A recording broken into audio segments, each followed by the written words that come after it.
అందరికీ వందనాలు. మా తండ్రి గారు అయిన పాస్టర్ రెవరెండ్ డి రమేష్ గారు వాక్యం తెలుపుచున్నారు. అందరూ శ్రద్ధగా వినండి. Thank you. దేవునికి స్తోత్రం, దేవునికి మహిమ కలుగును గాక. దేవుని యొక్క శ్రేష్టమైన పరిశుద్ధమైన ఉన్నత నామమున మీ అందరికీ వందనాలు తెలియజేస్తున్నాను. ఇమ్మానుయేల్ స్వరం అనేది ఆధ్యాత్మికమైన కార్యక్రమానికి ప్రేమతో మిమ్మల్ని ఆహ్వానిస్తున్నాను. దేవునికి మహిమ కలుగును గాక. ప్రార్థన చేసుకుందాం. నమ్మదగిన దేవ, గొప్ప దేవ, చాలని దేవ, ఉన్నతుడా, మహోన్నతుడా, సర్వాధికారం కలిగిన తండ్రి, నీ ఘనమైన నామానికి వందనాలు చెల్లిస్తున్నాం. నువ్వెంతైనా నమ్మదగిన దేవుడు, గొప్ప దేవుడు, చాలిన దేవుడు, ఉన్నతుడు, మహోన్నతుడు, సర్వాధికారం కలిగిన దేవుడు నాయన. మరి ఇమ్మానుయేల్ స్వరం అనే ఆధ్యాత్మికమైన కార్యక్రమం ద్వారా మాతో మీరు మాట్లాడనైనందుకు స్తోత్రాలు.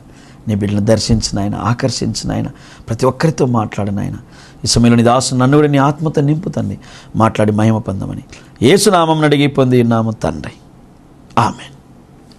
దేవునికి స్తోత్రం, దేవునికి మహిమ కలుగును గాక. ప్రభునందు ప్రియులారా, మరి ఒక మారు ఇమ్మానుయేల్ స్వరం అనేది ఆధ్యాత్మికమైన కార్యక్రమానికి ప్రేమతో మిమ్మల్ని ఆహ్వానిస్తున్నాను.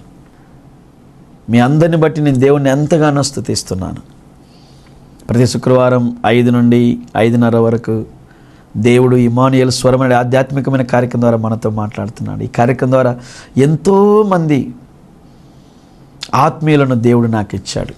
నేను దేవుణ్ణి ఎంతగానో స్తుతిస్తున్నాను. అనేక రాష్ట్రాల నుండి, ప్రాంతాల నుండి, మన తెలుగు రాష్ట్రాల నుండి, అనేక చోట్ల నుండి అనేక మంది మాతో మాట్లాడుతూ మీ ప్రార్థన అవసరతలు మాకు తెలియజేస్తూ వాక్యం ద్వారా మీరు పొందిన మేలులను మాతో పంచుకుంటున్నప్పుడు మా హృదయం ఎంతో సంతోషిస్తుంది. ఇలాంటి ఆశీర్వాదం కొరకే 20 సంవత్సరాలు దేవుని దగ్గర కనిపెట్టి ప్రార్థన చేశాను. దేవుని మహాకృప తగిన కాలమందు దేవుడు మనకి టీవీ పరిచర్యనిచ్చి అనేకులకు ఆశీర్వాదకరంగా చేస్తున్నాడు. కాబట్టి మీరు మాతో ఫోన్లో మాట్లాడుతున్నప్పుడు మేము ఎంతో సంతోషిస్తున్నాం. మీరు మాకు తెలియజేసిన ప్రతి ప్రార్థన అంశాన్ని దేవుని సన్నిధిలోంచి మేము చాలా భారంగా మీ కొరకు ప్రార్థన చేస్తున్నాం. చాలామంది మాతో మాట్లాడుతున్నప్పుడు మాకు చాలా సంతోషం వేసింది. ఒక చెల్లెలు సాక్ష్యం ఇచ్చింది, అన్న దేవుని మహాకృప అన్న, నాకు వివాహం కాదేమో, పిల్లలు కారేమో, నా జీవితం ఇలా ఉంటుందేమో అనుకున్నానన్న, కానీ దేవుడు నన్ను దర్శించాడు, ఆశీర్వదించాడు, నాకు వివాహమైంది, నాకు దేవుడు గర్భఫలం ఇచ్చాడు. మీ వర్తమానాల ద్వారా నేను దేవుడిని ఎంతగానో స్తుతిస్తున్నాను, ఆదరించబడుతున్నానని అలా అనేక మంది మాతో మాట్లాడుతున్నప్పుడు నేను దేవుడిని ఎంతగానో స్తుతిస్తున్నాను. మరలా చెప్తున్నాను, నా ప్రభు మనల్ని అందరినీ ఆశీర్వదించబోతున్నాడు. ఆయన మనకు తోడుగా ఉండి మన పక్షమున గొప్ప కార్యాలు చేయాలని ఆశిస్తున్నాడు. ప్రభునందు ప్రియులారా, ఈరోజు మనం లేఖన వాక్యాన్ని ధ్యానం చేద్దాం. ప్రియులారా, ఈరోజు మొదటి 10 వచనాలను మనం ధ్యానం చేయబోతున్నాం. సామెతల గ్రంథం 3వ అధ్యాయం 10వ వచనం. ఈ యొక్క 10 వచనాల్లో ఒక శ్రేష్టమైన సంగతిని పరిశుద్ధాత్మ దేవుడు రాయించాడు. ఈ 10 వచనాల్లో 5 ప్రశ్నలు ఉన్నాయి, 5 జవాబులు ఉన్నాయి. ఈరోజు ఆ 5 ప్రశ్నలను, 5 జవాబులను, లేదా 5 హెచ్చరికలను, 5 ఆశీర్వాదములను పరిశుద్ధాత్మ దేవుడు పొందుపరిచాడు. నువ్వేం చేయాలి, ప్రభు మనకేం చేస్తాడు, లేదా ప్రభు మనకి ఇవ్వాలంటే మనమేం చేయాలి అనే సంగతులు ఇక్కడ రాయబడ్డాయి. ఈ 10 వచనాలను మనం ధ్యానం చేద్దాం. మొదటి వచనం చూడండి ప్రియులారా, నా కుమారుడా నా ఉపదేశం మరొకము, నా ఆజ్ఞల హృదయపూర్వకముగా గైకొనుము. ఏమంటాడండి? నా కుమారుడా నా ఉపదేశాన్ని మర్చిపోవద్దు. దేవుడు మనతో మాట్లాడుతున్న మాటను, మనకు ఉపదేశిస్తున్నటువంటి ఉపదేశమును మనం విని విడిచిపెట్టకూడదు. దేవుడు మనకిచ్చిన ఆజ్ఞలను ప్రియులారా మన జీవితంలో ఎప్పుడు కూడా గైకొనకుండా ఉండకూడదు. పాత నిబంధన కాలంలో 10 ఆజ్ఞలు మోసే ద్వారా దేవుడిచ్చాడు. నూతన నిబంధన గ్రంథంలో మన రక్షకుడు, ప్రాణప్రియుడు, విమోచకుడు, మన యేసునాథుడు, మన యేసయ్య ద్వారా 2 మాటలు చెప్పాడు ఆయన. మొదటిది ప్రభును ప్రేమించు, రెండవది నిన్ను వలె నీ పొరుగువాన్ని ప్రేమించు. ఎప్పుడైతే దేవుని ఆజ్ఞలు మన హృదయపూర్వకంగా పాటిస్తామో, గైకొంటామో, వెంటనే చూడండి మన జీవితానికి ఏం మేలు రాయబడిందో. 2వ వచనం, అవి దీర్ఘాయువును సుఖజీవముతో గడుపు సంవత్సరములను శాంతిని నీకు కలుగజేస్తాయి.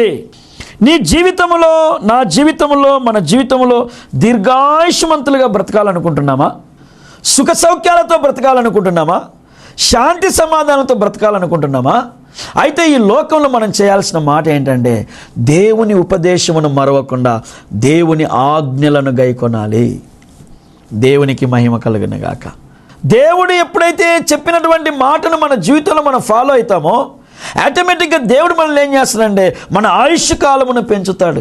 ఈ లోకంలో నీ బ్రతుకు భారభరితంగా ఉండదు.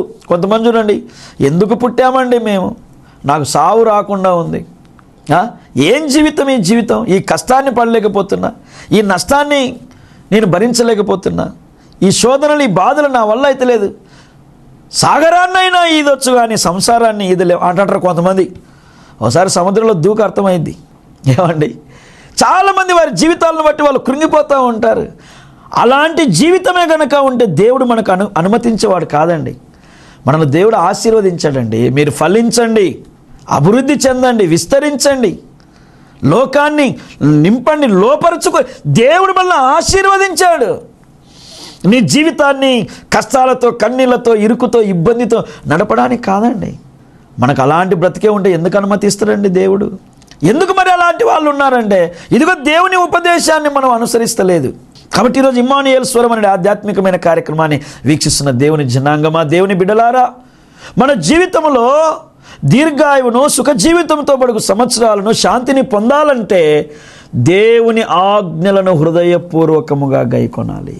10 ఆజ్ఞలలో ఒక ఆజ్ఞ, నువ్వు దీర్ఘాయుష్మంతుడవగునట్లు నీ తండ్రిని నీ తల్లిని సన్మానించు.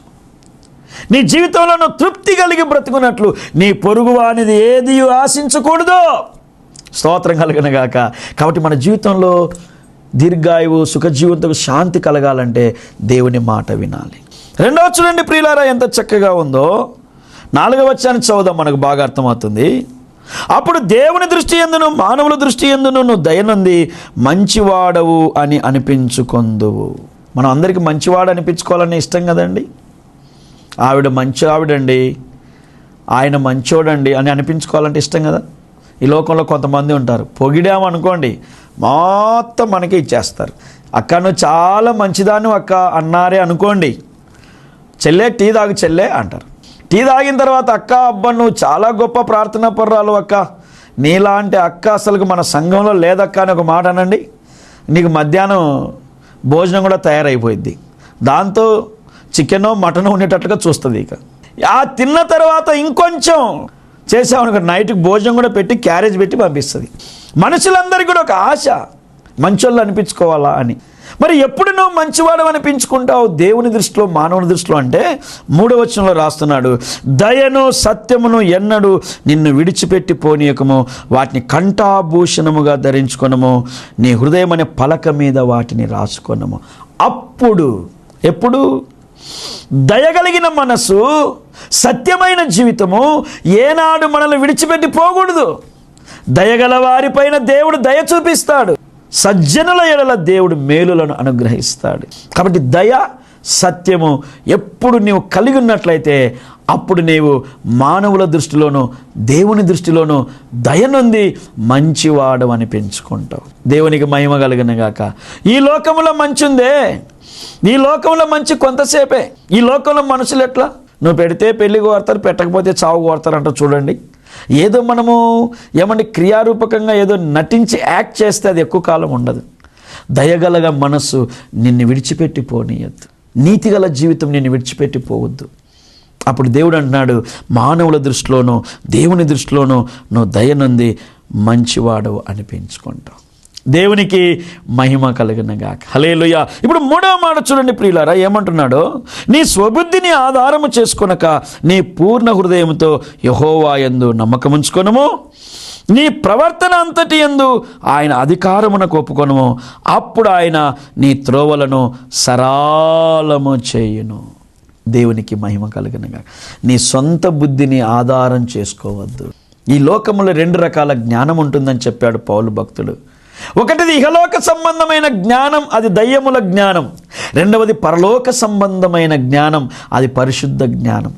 ఈ లోకములో నుండి దేవుడు మనల్ని వేరుపరుచుకున్నాడు గనక, పరలోక సంబంధులుగా ప్రభు మనల్ని చేసుకున్నాడు గనక, మనం ఏనాడు కూడా సొంత బుద్ధిని ఆధారం చేసుకోవద్దు. ఇలా చేస్తే అలా అవుతుంది, అలా చేస్తే ఇలా అవుతుంది, ఇలా మాట్లాడితే అలా వస్తుంది జవాబు, ఇట్లా మనం సొంత జ్ఞానానికి చోటియద్దు. మన త్రోవలు సరళం కావాలంటే ఎంత బాగా చెప్తున్నాడు చూడండి. నీ స్వబుద్ధిని ఆధారము చేసుకొనక నీ పూర్ణ హృదయముతో దేవుని యందు నమ్మకం ఉంచుకో. నీ ప్రవర్తన అంతటి మీద దేవుని అధికారానికి ఒప్పుకో. విశ్వసించువానికి దేవుడు మేలు చేస్తాడు. విశ్వసించువాడు ఎన్నడూను కలవరపడడు. విశ్వాసముంచిన వానికి ఏ మేలు కొదవై ఉండదు. విశ్వాసమన్నది నిరీక్షింపబడు వాటి యొక్క నిజస్వరూపము. నువ్వు విశ్వాసం ఉంచగలిగితే నీ జీవితంలో దేవుడు మేలు చేస్తాడు. ఆదికాండం 6వ అధ్యాయములో నోవహు అనే భక్తుడు ఉన్నాడు కదా, వాక్యం రాయబడింది ప్రియులారా. ఎబ్రిలకు రాసిన పత్రిక 11వ అధ్యాయ విశ్వాస వీరుల పట్టిక వచ్చే వేళకల్లా నోవహును గురించి రాస్తాడు పరిశుద్ధాత్మ దేవుడు. నోవహు అది వరకెన్నడూ వినని సంగతుల గురించి దేవుని చేత హెచ్చరింపబడిన వాడై విశ్వాసమును బట్టి దేవుడు చెప్పింది చెప్పినట్లు చేసి నీతికి వారసుడైపోయాడు. అంతవరకు నోవహు వర్షాన్ని చూడలే, జలప్రలయాన్ని చూడలే, ప్రజలందరూ ఎవరు జలప్రలయంలో చచ్చిపోలే. అంతవరకు అది ఎప్పుడు జరగనిది. ఇప్పుడు మనం ఎప్పుడైనా కరోనా అనేది ఒకటి వస్తుందని చూసామా? మనం విన్నామా? మనకు తెలుసా? ఇప్పుడు రాలే. అలాగే నోవహు జీవితంలో కూడా వర్షం అనేది, వరద అనేది 40 పగళ్ళు 40 రాత్రులు ఆకాశం నుండి ప్రచండ వర్షం కురుస్తున్న సంగతి ఆయన ఎప్పుడు చూడలే. వాళ్ళ నాన్న చెప్పలే, తాత చెప్పలే, తన జీవితంలో చూడలే. వృద్ధాప్యంలోకి వచ్చాడు, తన జీవితంలో ఏనాడు చూడలేదు. కానీ దేవుడు చెప్పాడు, నా కుమారుడా, అందరి హృదయం తలంపులు చెడ్డవైపోయే వీళ్ళ చేసి సంతాపపడుతున్న నా కుమారుడా, అయితే వీరందరిలో ఈ తరములో నీవే నీతిమంతుడుగా కనబడుతున్నావు. కాబట్టి నువ్వు ఓడను తయారు చేయి అన్నాడు. ప్రభువా, ఓడ ఇప్పుడు అవసరం అంటావా? వర్షం పడిద్ది అంటావా? 40 పగలు 40 రాత్రులు ఉంటుంది అంట. ఇవన్నీ ఏం అడగలేదు ఆయన. తన స్వబుద్ధిని ఆధారం చేసుకోలేక దేవుని యందు విశ్వాసం ఉంచాడు. ఎంత గొప్ప దేవుడు! సమయం రానే వస్తే తనను, తన భార్యను, కుమారులను, కోడండను, ఎనుమండగురిని ఆ ఓడలో పెట్టి దేవుడు డోరేసేస్తే ప్రపంచమంతా అతలాకుతలమైపోయింది. చావుల కేకలు, శవాల దిబ్బలు. ఆ పరిస్థితుల మధ్యలో దేవుని యందు విశ్వాసం ఉంచిన ఆ నీతిమంతునికి దేవుడు ఏ హాని కలగకుండా గొప్పగా కాపాడుకున్నాడు. కాబట్టి మూడవది, మన జీవితంలో మనం ఏం నేర్చుకోవాలి? మన సొంత జ్ఞానానికి తావియ్యకూడదు. మనం దేవుని అధికారానికి లోబడాలి. దేవునికి మహిమ కలుగును గాక. హల్లెలూయా. అప్పుడు నీ త్రోవలు సరళమవుతాయి. నీ ఎదురుగా ఏది నిలవజాలదు. యెహోవా యందు భయభక్తులు గల వారి చుట్టూ ఆయన దూత కావలి ఉండి వారిని రక్షించుకుంటుంది. వారికి ఏ హాని కలగకుండా వారు బోధ నుండి మన దగ్గరకు వచ్చి దేవుడు తన ప్రజల కొరకు దూతలను నిర్ణయించి పెట్టాడు. ఎందుకు మన త్రోవలు సరళం కావంటే మనమంతా లోక జ్ఞానంతో ఆలోచన చేస్తాం. సొంత బుద్ధిని ఆధారం చేసుకోవద్దు. దేవునికి మహిమ కలుగును గాక. 4వ మాట చూడండి, ఎంత గొప్ప మాట అంటున్నాడు. 7వ వచనం, నేను జ్ఞానిని కదా అని నువ్వు అనుకునవద్దు. యెహోవా యందు భయభక్తులు కలిగి చెడుతనమును విడిచిపెట్టుము. అప్పుడు నీ దేహమునకు ఆరోగ్యము, నీ వెముకలకు సత్తువ కలుగును. నేను జ్ఞానిని కదా, నాకు అన్నీ తెలుసు, నాకు ఎవరు చెప్పొద్దు అనొద్దు. కొంతమంది చూడండి, ఎవరు చెప్పినా వినరండి. ఒకసారి నేను ఇంటర్మీడియట్ చదువుతున్న రోజుల్లో ఒక బస్సులో ప్రయాణం చేసి వెళ్తున్నాను. నేను తిరుపతిలో చదువుకునేవాడిని. అయితే తిరుపతి నుండి నేను కడపకు వస్తున్నాను. అయితే నా పక్కన ఒక ఆయన కూర్చున్నాడు, పెద్ద ఆయన. ఆయన బీడి తాగుతున్నాడు. దేవుని మహాకృప, చిన్నప్పటి నుంచి అట్లాంటి అలవాట్లు ఏం లేకుండా దేవుడు నా ఎడల కృప చూపించాడు. అది ఆయనకే మహిమ. మరి ఈరోజు ఆయన పరిశుద్ధ బలిపీఠం సమీపించాలనో ఏంటో నాకు తెలియదు, కానీ చిన్నప్పటి నుంచి కూడా ఇట్లాంటి చెడ్డ అలవాట్లకు దేవుడు నన్ను దగ్గర చేయలే. స్తోత్రం కలిగిన గాక. అయితే నాకు బీడి అంటే ఆ పొగ పడదు, సిగరెట్ అంటే ఆ పొగ పడదు. ఏమండి, ఆయన కూర్చొని తాగేస్తున్నాడు నా పక్కన. అప్పుడు నేను చెప్పాను, ఏం చెప్పానంటే, అంకుల్ ఆ బీడి తాగడం ఆపేస్తావా అని నేను చెప్పాను. ఆయన వెంటనే జోబీలో ఉన్న బీడి కట్ట అగ్గిపెట్టే నా చేతిలో పెట్టి, నా రూపాయిన్నర నాకు ఇచ్చేయి అన్నాడు. అంటే ఆ బీడి అగ్గిపెట్టే రూపాయిన్నర విలువ ఉండేటట్లుంది ఆ దినాలలో. కాబట్టి ఇది నువ్వు తీసేసుకున్న రూపాయిన్నర నాకు ఇచ్చాయి అన్నాడు సీరియస్గా. నాకు ఆశ్చర్యం వేసింది. ఆ కౌంటర్ చూసినాక నాకు మాట రాలేదు అసలుకు. ఏమండి, తర్వాత నవ్వి మౌనం అయిపోయాను. ఆయన తాగుతూనే ఉన్నాడు, స్టాప్ వచ్చింది, దిగిపోయాడు. దేవునికి మహిమ కలిగిన గాక. తర్వాత మరలా ఒక మంచి చదువుకునేవాడు నా పక్కన కూర్చుంటే మేము మాట్లాడుకుంటూ గమ్యం చేరాను. ఎందుకు ఈ మాట జ్ఞాపకం చేస్తున్నానంటే, కొంతమంది చెబితే వినరు. అరే బాబు మారరా, మారడు. మంచిగా చదువుకోరా, చదువుకోడు. చర్చికి పోయిన ఆయన వినడు. నాకు తెలుసులే, నోరు మూసుకో అంటాడు. నాకు తెలుసులే అంటాడు. నాకు తెలిసిన ఒక స్నేహితుడు నాకు ఫోన్ చేసినప్పుడు, ఏం బ్రదర్ బాగున్నారా అన్నాను. బాగున్నాను బ్రదర్, మీరు బాగున్నారా అన్నాడు. ఎట్లున్నావు, జాబ్ చేస్తున్నావా? చేస్తున్నాను. మందిరానికి వెళ్తావా అన్నాడు. ముందు వెళ్ళేవాడిని, ఇప్పుడు మానేశాను అన్నాడు. ఎందుకు అన్నాను. నేను వెళ్ళే పాస్టర్ గారు అంత మంచోడు కాదు అన్నాడు. ఆయన మంచోడు కాకపోతే నీకేం పని? నీ చేతిలో ఉన్న బైబిల్ సత్యం, మనం ఆరాధించే దేవుడు నిజరక్షకుడు. ఏమండి, వాళ్ళను బట్టి ఇల్లు బట్టి నువ్వెందుకు మానేస్తావు అన్నాను. వెంటనే అతను మాట్లాడడం మానేసి. కొంతమంది జ్ఞానయుక్తంగా మాట్లాడుతుంటారు. ఆడేవడో బాగాలేదని నీ భక్తిని ఆపేసుకుంటే మరి ప్రభు దగ్గర నిలబడినప్పుడు ఎట్లా? వాళ్ళ మీద వీళ్ళ మీద నెపమేస్తావా? ఏమండి, కొంతమంది వాళ్ళు బాగాలేరండి, వీళ్ళు బాగాలేరండి. వాళ్ళు ఎవరన్నా బాగుండి బాగుపోలేకపోనిలే, మన దేవుడైతే బాగానే ఉన్నాడు కదా. వాళ్ళు ఎవరైనా పరిశుద్ధులుగా ఉండనే కానీ మన దేవుడైతే పరిశుద్ధుడే కదా. మన గ్రంథం పరిశుద్ధ గ్రంథమే కదా. దేవుణ్ణి అడుగు, ప్రభు నేను ఎక్కడికి వెళ్ళాలి? వాక్యముగా బోధించే దైవజనులు ఉన్నారు కదా ఈ భూమి మీద. ఎవరు తండ్రి నాకు బయలుపరచని అడుగు. ఎవరినో బట్టి నువ్వెందుకు ఆగిపోతావు? అది అపవాది వేసే బాణం. యేసుతో నీ ఉండుట అపవాదికి ఇష్టం లేదు. కాబట్టి అటువంటి ఉచ్చులో మనం పడకూడదు. నేను జ్ఞానిని కదా నిన్ను అనుకొనవద్దు. భయభక్తులు కలిగి చెడుతనాన్ని విడిచిపెట్టాలండి. భక్తి కలిగి ఉండటం అంటే ఏంటంటే చెడుతనాన్ని విడిచిపెట్టాలి. చెడుతనమును విడిచిపెట్టినప్పుడు నీ దేహమునకు ఆరోగ్యం. తాగకయ్యా అని చెప్తాంటారు కొంతమంది. నా డబ్బు నా ఇష్టం, నేను ఎవరి మాటినను అంటాడు. 100 ఏళ్ళు బతకాల్సినోడు 40కే పోతాడు. ఇప్పుడు నష్టం ఎవరికి? ఏమండి, సిగరెట్ తాగకయ్యా, బీడి తాగకయ్యా, మంచిది కాదయ్యా, నువ్వు నాకు ఇస్తున్నావా డబ్బులు, నా డబ్బులు అని తాగుతాడు. ఆ 40 ఏళ్ళకు కిడ్నీలో ఏవో పోతాయంట. తర్వాత దగ్గుతుంటాడు. ఇక దగ్గితే ఆ దగ్గు పెళ్ళడానికి ఇష్టం ఉండదు, కొడుకు ఇష్టం ఉండదు.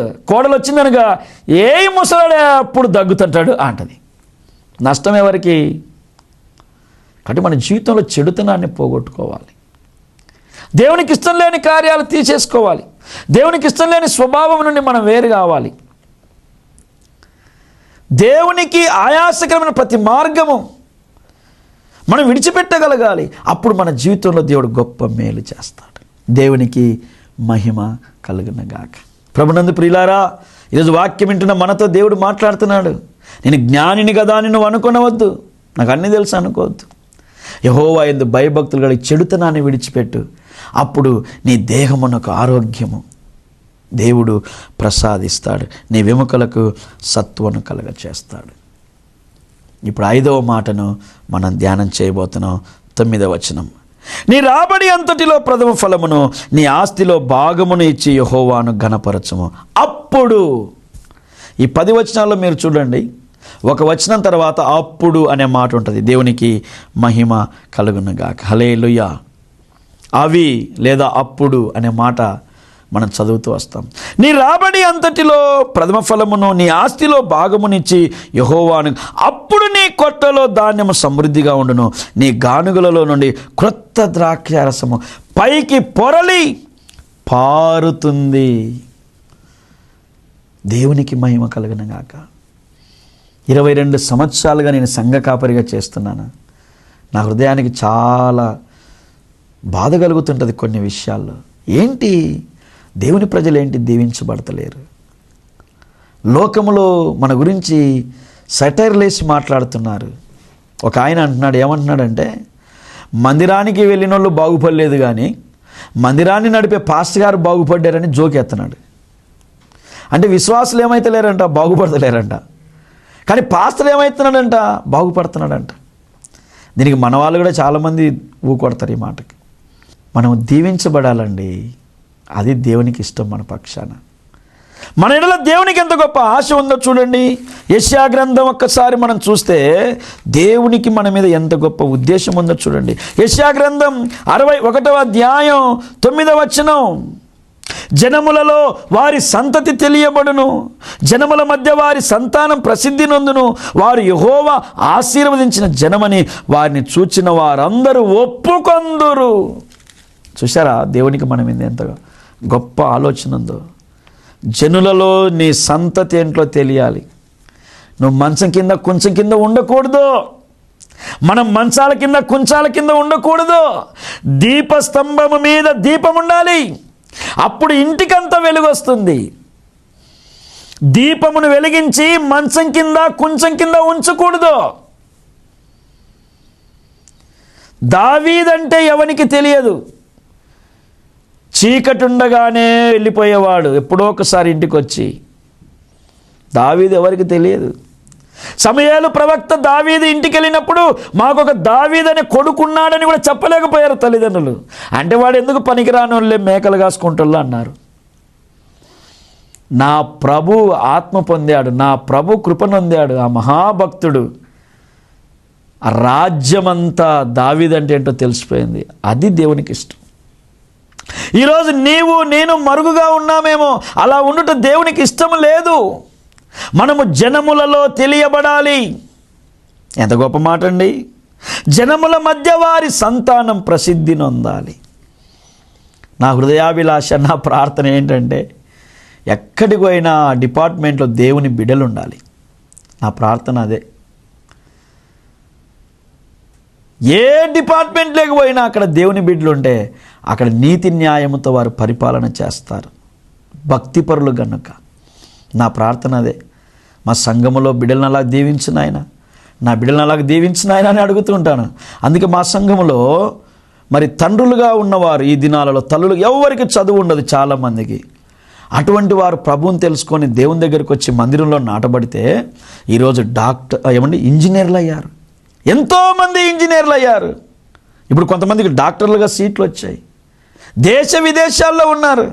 తల్లిదండ్రులకు చదువు లేదు కానీ వారు భక్తి కలిగి దేవుని దగ్గరికి వచ్చినందుకు, దేవుని దగ్గర కన్నీరు కార్చినందుకు, ప్రార్థన చేసినందుకు, సంఘములో నమ్మకంగా ఉన్నందుకు, వారికి ఉన్న దానిలో దేవునికి ఇచ్చి గణపరిచినందుకు ఈరోజు వారి సంతానము, వారి అమ్మ నాయన ఎవరికి తెలియదు కానీ వారి బిడ్డలను దేవుడు ఉన్నత స్థానములో ఉంచాడు. దేవునికి మహిమ కలుగును గాక.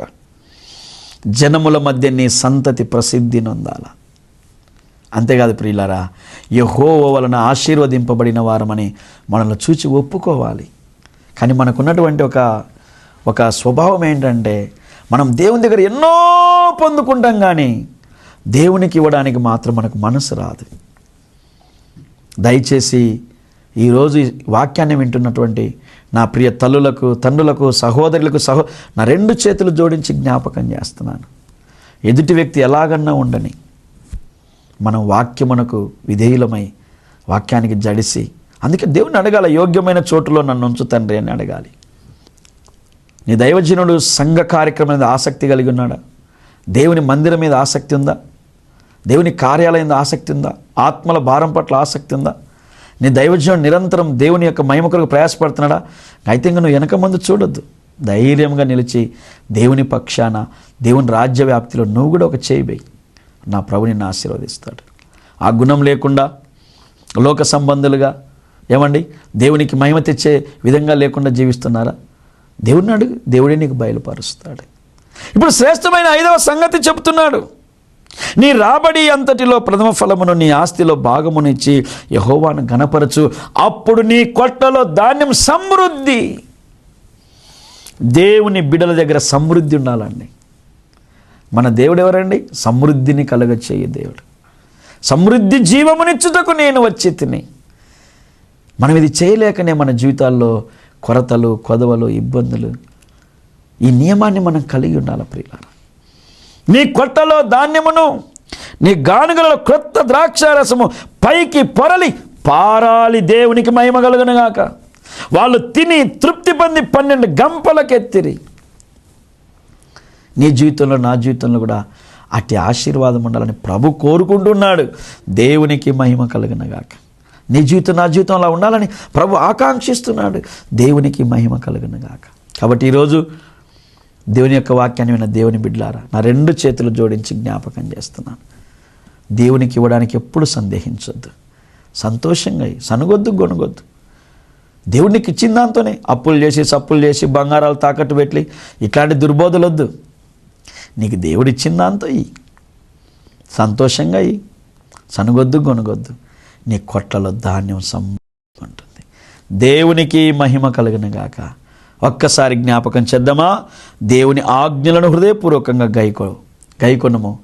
అవి దీర్ఘాయువు, సుఖజీవము, శాంతి నీకు ప్రసాదిస్తాయి. దయా సత్యం ఎప్పుడు నిన్ను విడిచిపెట్టి పోనీయద్దు. అప్పుడు మానవుల దృష్టిలో, దేవుని దృష్టిలో నువ్వు దయనుంది మంచివాడు అనిపించుకుంటావు. మూడవ మాట, నీ స్వబుద్ధిని ఆధారం చేసుకోవద్దు. నీ హృదయపూర్వకంగా దేవుని యందు నమ్మకం ఉంచి ఆయన అధికారాన్ని ఒప్పుకో. నీ త్రోవలు దేవుడు సరళం చేస్తాడు. నేను జ్ఞానిని కదా అని నువ్వు అనొద్దు.